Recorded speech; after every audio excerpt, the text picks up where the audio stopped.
আসসালামু আলাইকুম। কর্ণফুলীর তীরে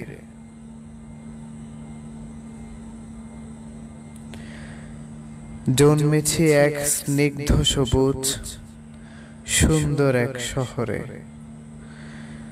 সেই শহরটি রূপসী নদী কর্ণফুলীর তীরে। সেই শহরের নাম চট্টগ্রাম, সুন্দর বড় নয়নাভিরাম।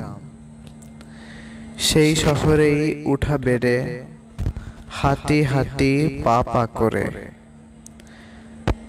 সেই শহরের মানুষজন অনেক প্রিয়, অনেক আপন।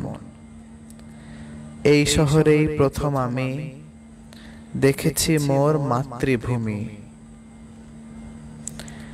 এই শহরেই প্রথম শেখা বিদ্যাপীঠে পড়ালেখা। এই শহরকে ভালোবাসি, বারে বারে ফিরে আসি।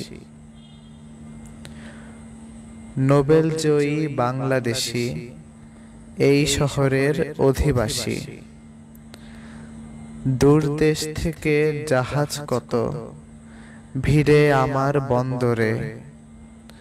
লুসাই পাহাড় থেকে আসা নদী কর্ণফুলীর তীরে।